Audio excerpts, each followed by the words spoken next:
হৃদিতা গল্পের 4 number part. পিছন ফিরে তাকাতেই আমার চোখ যেন কপালে উঠে গেল। এ তো দেখছি নির্ঘাত বলিউডের নায়িকা, মনে হচ্ছে শুটিং বাদ দিয়ে এখানে অবসরে ঘুরতে আসছে। তাহলে তানবীরের কথা ঠিক, ও যা বিবরণ দিয়েছিল এখন তো দেখছি তার থেকেও বেশি সুন্দরী। বাড়িওয়ালার মেয়ে চিৎকার মেরে বলল, ওই ছেলে, তোকে ছাদে আসার পারমিশন কে দিয়েছে? বাড়িওয়ালার মেয়ের চিৎকার মেরে বলাতে নিমিষেই ভাবনার বিচ্ছেদ ঘটে গেল এবং তার প্রতি উত্তরে বললাম, ইয়ে মানে আমি এখানের নতুন ভাড়াটিয়া। বাড়িওয়ালার মেয়ে বলল, আমাদের বাসায় ভাড়া থাকবি ভালো কথা, কিন্তু ভুলেও আমার পারমিশন ছাড়া ছাদে আসবি না, কথাটি যেন মনে থাকে। আমি বললাম, জি আচ্ছা মনে থাকবে। তারপর সেখানে আর কোনো কথা বললাম না। আমার জীবনে এই প্রথম একজনকে দেখলাম যে কারণ ছাড়াই মিসবিহেভ করলো। কি সাংঘাতিক মেয়ে, আমাকে চিনে না জানে না আর আমার সঙ্গে কি না দুর্ব্যবহার করলো। না, এই মেয়ের কাছ থেকে দূরে থাকতে হবে, নয়তো যে কোনো সময় অঘটন ঘটে যেতে পারে। আমি তানবীরের উদ্দেশ্য করে বললাম, দোস্ত বাড়িওয়ালার মেয়েটার নাম কি বলতো? তানবীর বলল, বাড়িওয়ালার মেয়ের নাম শুনে তুই কি করবি? আমি বললাম, আরে ভাব ধরিস কেন, বলতে বলছি বল। তানবীর বলল, বাড়িওয়ালার মেয়ের নাম হচ্ছে আরোহী, এবার ইন্টার 2য় বর্ষে পড়ছে। আমি বললাম, দোস্ত তুই যা বলছিস একদম রাইট, দেখতে কিন্তু বলিউডের নায়িকাদেরও হার মানাবে, কিন্তু তার আচরণ একটুও ভালো না। বিকেলে একটু ছাদে ঘুরতে গিয়েছিলাম, আরোহী আমার সঙ্গে এমন দুর্ব্যবহার করলো দোস্ত, যা বলার মতো না। তানবীর বলল, আগেই বলেছিলাম বাড়িওয়ালার মেয়ে মানে আরোহীর সামনে পড়িস না, মেয়েটা কোনো ছেলেকেই সহ্য করতে পারে না। আমি তো আজ প্রায় 3-4 মাস এখানে আসছি, ভুলেও তো তার সামনে পড়ি না। আরোহীর বিষয়ে আঙ্কেল আমাকে আগেই বলেছে। আচ্ছা বাদ দে এসব, একটা কাজের কথা ছিল তোর সঙ্গে। আমি বললাম, কি কাজের কথা বল। তানবীর বলল, ঢাকা শহরে চলতে গেলে টাকার প্রয়োজন, কিন্তু তুই যদি কোনো কিছু না করিস তাহলে থাকা খাওয়া কোনোটাই হবে না। তাই বলছিলাম যে কোনো একটা চাকরির ব্যবস্থা কর, নয়তো আমার সঙ্গে পার্ট টাইম জব করতে পারিস, সেটাতেই তোর খাওয়া থেকে শুরু করে বাড়ি ভাড়া পড়াশোনার খরচ ভালোই চলবে। আমি বললাম, দোস্ত আমার কোনো সমস্যা নাই, তাছাড়া তুই যে জব করিস সেটাতে ভাবাভাবির কোনো বিষয় নেই, তুই চাইলে কালকেই আমাকে জবে জয়েন করিয়ে দিতে পারিস। তানবীর একটু নিচু স্বরে বলল, দোস্ত কিছু মনে করিস না, আসলে আমার সামর্থ্য নেই যে তোকে কদিন এমনি বসে খাওয়াবো, এর জন্য বাধ্য হয়ে চাকরির কথাটা বলতে হলো, তুই আবার কথাটাকে অন্যরকম ভাবে দেখিস না প্লিজ। আমি বললাম, আরে দোস্ত কি সব আবল তাবল বলছিস, তুই যে আমার জন্য যতটুকু করেছিস এতেই অনেক, তাছাড়া বাস্তবতা কি জিনিস তা আমি ভালো করেই জানি, তুই আমাকে পার্ট টাইম জব নিয়ে দিতে চেয়েছিস এতেই অনেক, এছাড়া আমাকে তো কদিন পর এমনিতেই চাকরি করতে হতো। তানবীর বলল, আচ্ছা আমি তাহলে বসকে ফোন করে তোর চাকরির বিষয়টা কনফার্ম করছি। তানবীর এই বলে ফোন বাইরে নিয়ে চলে গেল। কিছুক্ষণ কথা বলে এসে বলল, দোস্ত নো টেনশন, তোর চাকরি হয়ে গেছে, আর হ্যাঁ কালকে গিয়ে কলেজে অ্যাডমিশনটা করিয়ে নিবি কেমন? আমি বললাম, ধন্যবাদ বন্ধু, আমি আসলে কল্পনাও করিনি ঢাকা শহরে অসময়ে এসে অ্যাটলিস্ট তোর কাছে এতটা হেল্প পাবো। বাড়ি থেকে রাকিবের কথা ভেবে ঢাকা রওনা দিয়েছিলাম এবং তার ওখানে গিয়েছিলাম, সে আমাকে আদর যত্ন করে খাওয়া দাওয়া করালেও যখন বললাম তোর এখানে 2টা দিন হয়তো থাকতে হবে, রাকিবের স্ত্রী আমার কথা শুনে রাকিবকে কি যেন একটা ইশারা করলো, তখন রাকিব নিমিষেই তার রং পাল্টাতে লাগলো এবং আমাকে তাড়ানোর বিভিন্ন রকমের বাহানা করলো।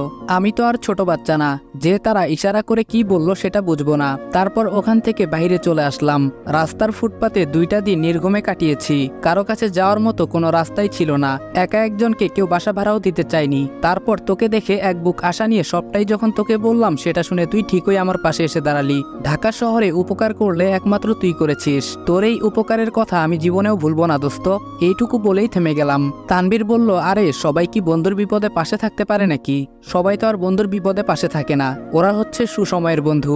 আজ তোর সময় ভালো, সব বন্ধুই তোর পিছনে ঝুঁকে পড়বে, যখন কোনো বিপদের সম্মুখীন হবি তখন বুঝতে পারবি কে তোর আসল বন্ধু। তাছাড়া রাকিবের বিষয়ে যে কথাগুলো বললি এটা নতুন কোনো বিষয় না, আসলে এই ঢাকা শহরের মানুষজন তাদের আত্মীয় স্বজনরা তাদের বাসায় থাকবে তারা সেটা আশা করে না, যত তাড়াতাড়ি সম্ভব তাদেরকে ভালো মন্দ খাইয়ে বিদায় করে দেয়, তোর বেলাও তাই হয়েছে। আচ্ছা যাই হোক, এখন রাত প্রায় 10টা বাজে, খাবার খেয়ে ঘুমিয়ে পড়। আমি বললাম, ওকে দোস্ত। তারপর রাতের খাবারের পর্ব শেষ করে ঘুমোতে গেলাম। চোখটা বন্ধ করলেও ঘুমের কোনো ভ্রুক্ষেপ নেই, বারবার শুধু কাকা কাকিমার কথা, তানিশার কথা খুব মনে পড়ছে। ছোট থেকে তাদের ওখানে মানুষ হয়েছি, কখনো বুঝতেই দেয়নি আমি এতিম। যখন তানিশা বলল আমি তাদের রক্তের কেউ না, কথাটা শুনে নিমিষেই সব কেমন জানি উল্টোপাল্টা হয়ে গেল। তানিশার কথাটা কি আদৌ সত্যি বলছে নাকি মিথ্যা?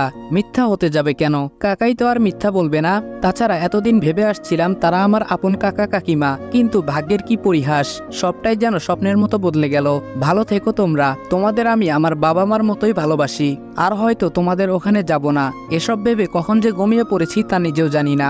সকালে ঘুম ভাঙলো তানভীরের ডাকে। তানভীর বলল, দোস্ত উঠে পড়, রেডি হয়ে নে, বস ফোন করেছিল আজকেই তোকে নিয়ে যেতে বলছে।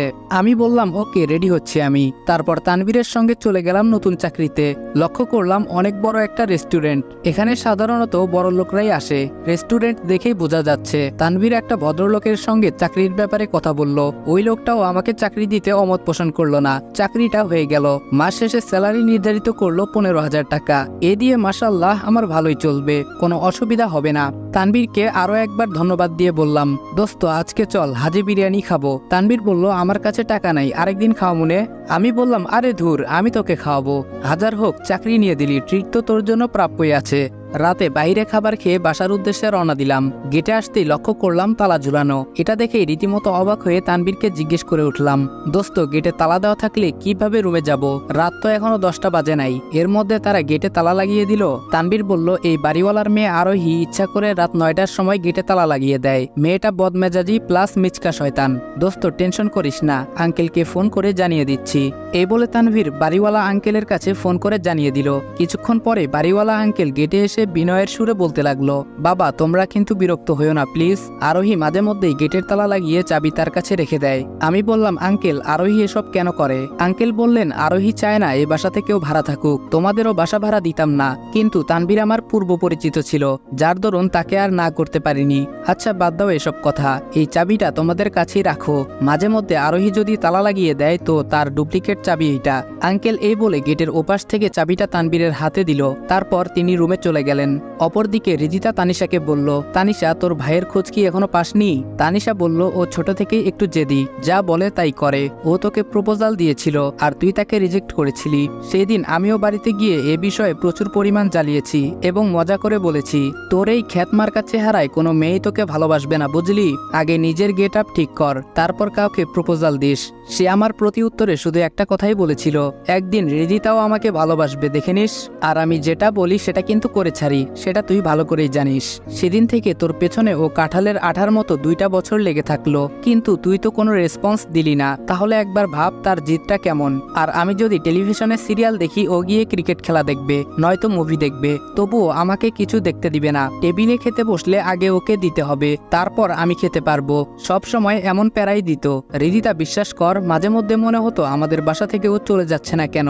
চলে গেলে হয়তো একটু শান্তি পেতাম, কিন্তু ও এমন বিহেভ করতো যেন আমার আপন ভাই। তাছাড়া রনিও জানতো না যে ও এতিম। তোদের সেই ঘটনা ঘটে যাওয়ার পর আমি রেগেই সবকিছু বলছি, তুই আমাদের রক্তের কেউ না, অনেক জ্বালিয়েছিস, এবার আমাদের বাসা ছেড়ে যেদিকে খুশি সেদিকে চলে যা। ও সেটাই করলো, আমাদেরকে ছেড়ে চলে গেল ঠিকই, কিন্তু তার সব মেমোরিজ গুলো আমাদেরকে এখন এমন কষ্ট দিচ্ছে, সেটা তোকে বলে বোঝাতে পারবো না। এই বলে তানিশা চোখের পানি মুছে নিল। তানিশার কথা শুনে রিদিতার যেন হৃদয়ে রক্তক্ষরণ হতে লাগলো। তার জন্যই তো সব ঘটনা ঘটেছে, এসব ভেবে রিদিতা নিজের মধ্যেই অনুতপ্ত হচ্ছে। তারপর নিজেকে সামলে নিয়ে বলতে লাগলো, তাহলে কি তোর ভাই গ্রামে আর আসবে না? তানিশা বলল, আমার মনে হয়